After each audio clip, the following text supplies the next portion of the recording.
Well, hello everybody and welcome back to the channel. Big news, friends. We have some Saturday morning React-TOONS today featuring Robotech, but the big news is we are leaving the Macross portion of Robotech and transitioning to the Southern Cross portion of Robotech in this episode 37, Dana's story. There's nothing to it but to do it, friends. So let's get started. First, though, if you could do me a huge favor, hit that like button, smash that subscribe, ring that bell for notifications. It greatly helps out the channel and it allows me to alert you whenever we go live with Saturday Morning React-TOONS or any of our sci-fi fare. And of course, if there's anything that we do, Robotech included, that you would like early or in its full-length format, the link to the Patreon is in the description, my friends. But all that's then. And this is now. And now it's time for a new horizon, a new journey, a new story as we watch Robotech episode 37, Dana's story.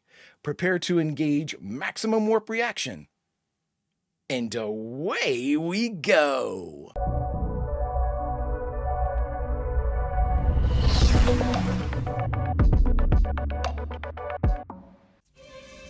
Oh. Fanfare! It took me a little bit by surprise. Oh, we got new stuff.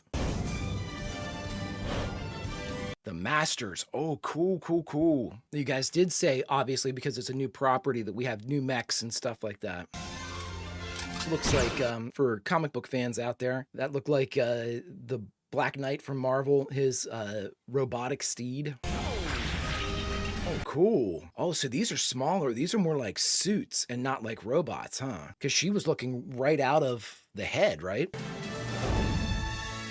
Cool. I'm liking the intro. Today we celebrate not only your achievements as the first graduating class of the United Earth Forces Military Academy. It was 15 years ago today that the officers and crew members of the SDF-1 so valiantly gave their lives. Those unselfish acts of heroism, above and beyond the call of duty, shall not be forgotten.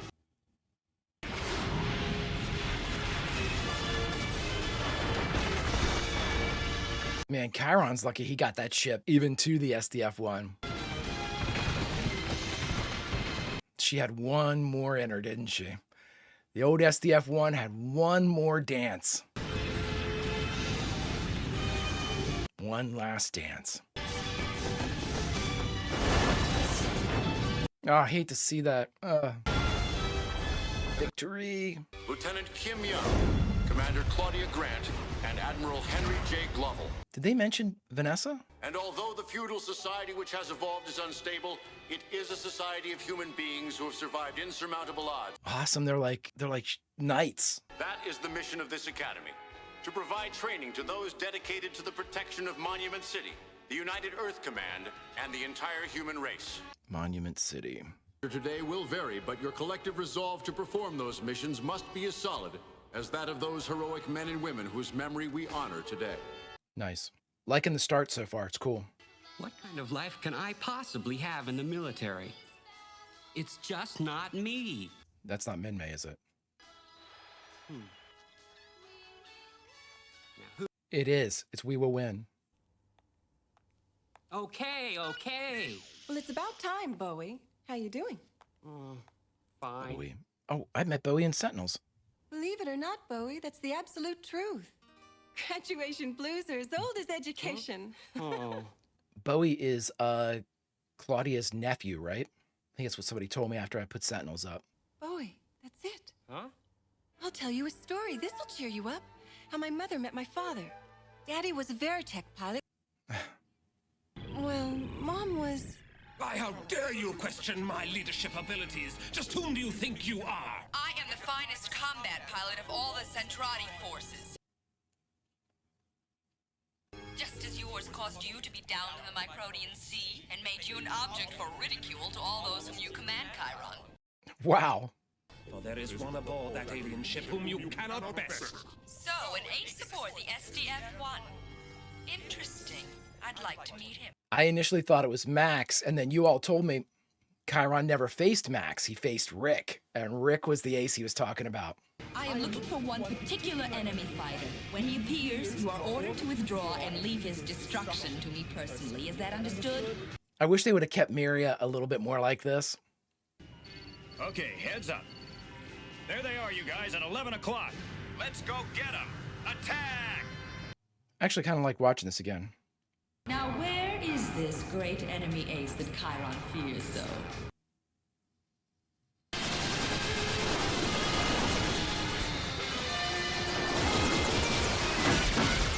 Scratch one. Whew.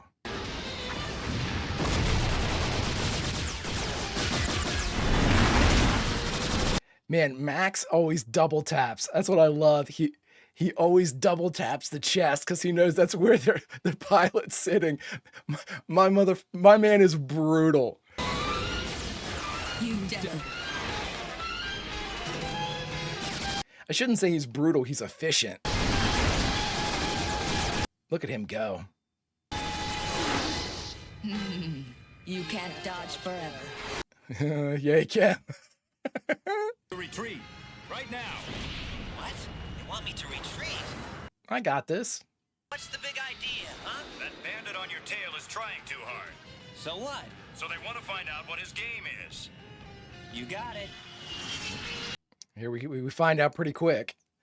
Let's get on with it. Man, Roy was a badass too, wasn't he? I think you could say for a first meeting it was certainly interesting, don't you think? Run, little man, run. Attention! The enemy has penetrated our defenses. Clear the streets and take cover. Take cover at once. Oh my god. Yeah, Rick's in the hospital still.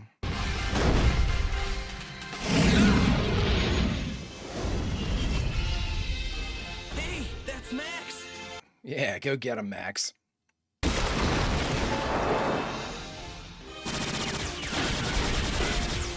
Ooh. You wish to do combat? You impudent fool! This is a Micronian devil. Open the overhead hatch. We have to force the alien off of our ship. Yeah, she needs to run.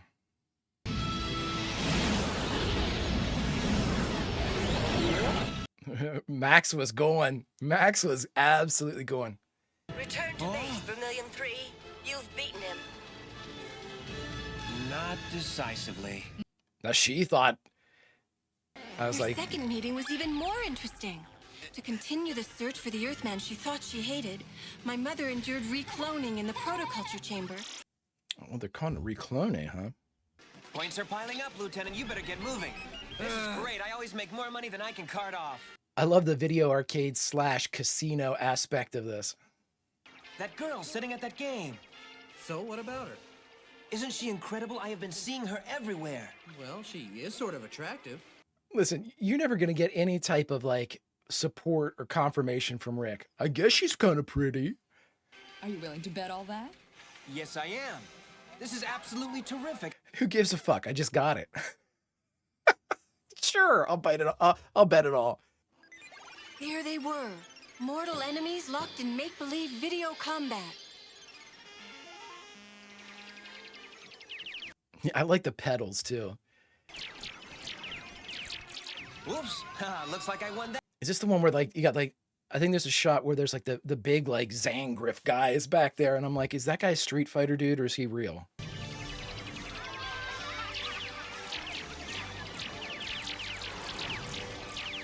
It's so crazy.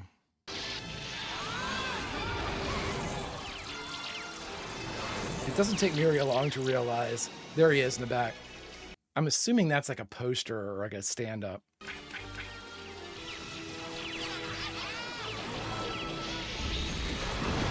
I sort of would have liked it if Max lost here. I don't really think Dad made a very good impression on him. I lost. He beat me in 5 minutes. It's unbelievable. I would say it made a fantastic impression on her. Then would you meet me at the park tomorrow morning at 9 o'clock? We should have a knife fight. Well, friend, that's some beautiful lady you made a date with. I hope she plans to show up. Well, friend. I said the same thing when I heard that guy the first time. Mom had other plans for Dad that first night. Knife fight. Maria, there you are. It's nice to see you could make it. Huh? Why do you have a knife? Max is dead. Hey, are you crazy? Yes, she is. What do you mean, revenge? If you're a Zentradi, I understand why you must fight, but why do you want revenge? Revenge. Fool, I am the Zentrati's greatest pilot and will not be humiliated by a Micronian. God, the animation is so bad. It's no use. You're no match for me. You may be a great man, but what is a man compared to a Zentradi? Yeah, well, you're also wielding a knife. Mini fencing. Go. Please. Huh? Please do it now. My God, she's crying Energon. At that moment, as they looked into each other's eyes for what was really the first time, the greatest miracle in the universe occurred. They fell in love. This is gonna sound crazy, but will you marry me? It does sound crazy, and it was crazy. But it was the first wedding between a Zentradi and a human being, and everyone had great hope for the future. As for Mom and Dad, it was quite simply the happiest day of their lives. They did Miria dirty with her wedding dress. I'm gonna go ahead and say it. Not a fan. So you see, Bowie, there's a lot more to military life than just maneuvers. Yeah, I guess so. There's arcade games and knife fights. Red alert! Come on! Right! So is this something that's, I mean, are there, we still have attacks? Show us the life forms that protected this planet from the Zentradi and who now have the protoculture factory. Yes, Elder. The humans who defeated our Zentradi are no longer living, but their descendants seem ready to protect their planet. No longer living. It's been 15 years. I think we have enough information on these life forms, so transmit whatever else you have online. You got WrestleMania 3? We're done with this. We are too close to regaining the secrets of the protoculture factory to make the same mistakes the Zentradi made. More tests of the humans are needed. You may draw additional protoculture from the proto-furnace only if needed to ensure success. If possible, I would like to capture some of the humans for experimentation purposes. Our need for additional protoculture is critical. That is why we must not deviate from our plan. Liberty, this is Moonbase. Space Station Liberty, come in at once! Why won't they answer? Station Liberty. Laser and plasma gunners, battle stations. So I'm assuming there probably hasn't been like major conflicts for the last 15 years.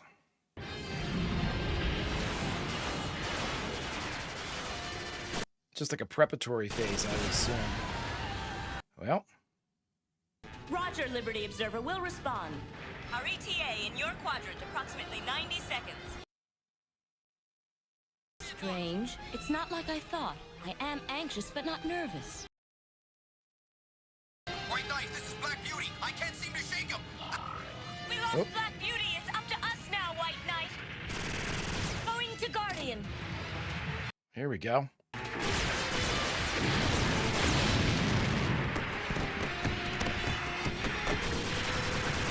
I sort of like the mechs. Both sides leave the battle area with the fate of mankind and the future of Robotech hanging in the balance. I am turning this off and not watching any. I've learned my lesson. All right, everybody, we just got done watching a Robotech episode 37, Dana's story, and the only thing left to do is to talk about it. All right, friends, we just got done watching Robotech episode 37, Dana's story. So you know what?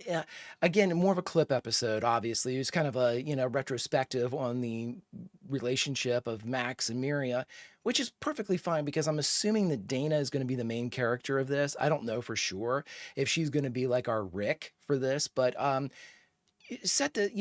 give us a lot about Dana up front. I understand that. I mean, obviously I would prefer to have brand new stuff, or maybe like a flashback to a scene we'd never seen before, but knowing how this show is constructed, I know that's not really possible. But really interesting stuff, as far as the new stuff that we had, I was actually really interested in. the description of the new kind of like cadet academy, first graduating class, getting everything kind of set, making sure things were ready to go, talking about what was needed, the state of the world. And they actually referred back to something that I had, they were talking about how like the different kind of cities in the world now had rebuilt, but they become like their own like little like fiefdoms, like they little kingdoms unto themselves. We got a little bit about that because wasn't it Detroit or New Detroit that Kyle said something to the effect to the mayor like, "Oh, congratulations on your new autonomy" or something like that. And I'm like, autonomy? Well, you're taking it down the road. You're going out on your own. Apparently, that's exactly what a lot of people did. They decided, who better to govern us than us? And so, with the shattered earth in play here, and the remnants of a very tattered civilization, thus it looks like different kingdoms and powers came. I hesitate to use warlord because it didn't really sound like they were fighting each other, or there was like armed fighting or anything like that. It was just that's that city, city, and we're not all together. So that gives us a good bit of information. I think that what I really needed to know was they shoehorned a lot of information in here with the Robotech Masters, where they were trying to give us sort of like a state of their affairs, where it's like we've got now they're talking about like a protoculture forge that they have, but they still have limited quantities of protoculture. Thus, that's why they weren't able to jump from the end of the First War immediately to Earth to try to get the SDF-1. Again, it's a disjointed, but understandably so. You can't come into this with a critic's eye and be like, how could you not seamlessly make this transition? That is a hard task and a big ask if you wanted to really try to do that. And they're really doing the best that they can here. And I understand now. Some of you said, hey, Robotech Sentinels wasn't really supposed to be a transition. It was supposed to be, hey, by the way, when these things were going on, this is what was happening with Lisa and Rick and everybody. They were over here doing this stuff. So I understand that, I guess I'm just not going to see a lot of those characters that we kind of got introduced to. They were earmarked for that, I guess, that separate series. I understand why they had this transition episode and why they kind of established, hey, this is Dana Sterling, I'm assuming. This is Dana, Max and Miria. Let's recap how they, fell in love and all that stuff. And, one of the better kind of seasonal story arcs from Macross. And then kind of setting the stakes and giving us at least a little bit of a connection to Dana right from the jump, Well, we don't know anybody, but we know Dana because she's appeared before and she is Max and Miria's child. So that immediately gives us at least one character to have an emotional investment with, which is what they need. They needed to do that. It was a good decision to make it a child of Max and Miria. Really enjoying these transitions from one completely distinct property to another. They do a decent job of doing it. And with the time constraints that you all have told me that they were under, it's amazing that they were able to do it as well as what they did. I'm interested now, though. I'm interested to see what this arc is going to be. I think that the fighting at the end was shoehorned in. It was like, oh, by the way, let's fight just so we keep everybody's attention. I don't think it was necessary at that point because, I'm assuming like 15 years of relative peace, after Chiron's death, that skirmishes like that would have been few and far between. And that seemed to be more of a large scale engagement. So I think more should have been made of that. Like it should have been like at the top of an episode, like, oh my God, the enemy's back type of thing. But they didn't. And but I'm interested to see, the Robotech Master stuff that was shoehorned in there. I can't find purchase with them like I did with the Zentradi. The Zentradi, like with Bretai, as soon as you saw like Bretai and Exodor kind of like doing exchanges, and then Chiron's introduction, and when you bring in all of those Zentradi, I was anyway immediately invested in them. I'm like, oh, these guys are cool. They're not evil per se, but they have a lot to say. They have their own kind of driving force. Their motivations are apparent. not really apparent at the beginning of the series, but, on retrospect, you can say, they were consistently, motivated with these things that they were trying to do. I just can't find that same type of connection with the Robotech Masters. It seems that they're very kind of almost like scientists, kind of cold, analytical, not necessarily scientists, but like politicians or like, the project managers, just kind of like nuts and bolts and things like that. And they lack, for lack of a better, descriptor, the human element that made Britai and Exodor and everybody, Chiron especially, made them so endearing, I think. So again, I said I wasn't going to make any comparisons, and I'm not, because in this episode, though, we did have both things represented, so it's easy enough to do so. I'm interested in the story. And I would like to see the story, I want to see a whole episode based just on Dana. Like, give me something. So I'm hoping that, what was it, False Start's the next one? I'm hoping False Start does just that, my friends. And now, friends, if you could help me out, hit that like button, smash that subscribe, ring that bell for notifications. It greatly helps out the channel, and it allows me to alert you next time we go live with Saturday Morning React-Toons or any of our sci-fi fare. And of course, if there's any series that we do that you would like early or in its full-length format, our link to the Patreon is in the description, friends. All that's then, though, and this is now. And now it's time to say goodbye. So this is our first goodbye from Southern Cross. So where should we say goodbye from? I say we say goodbye from just outside of Bowie's, the room that Bowie and Dana are speaking in. I think it's Bowie's place. And, we're in a new place, but by God, there are familiar elements around, and we're waiting for our friends, Bowie and Dana, as the sounds and the red alerts go off. And for something deep in our soul, even though we're just raw recruits, there's something in our soul that seems familiar, like we've been here before. But there's something else that says, no, you haven't been here before. This is a new tale. Friends, until we continue that new tale, Vulcan roll, and I'll see you.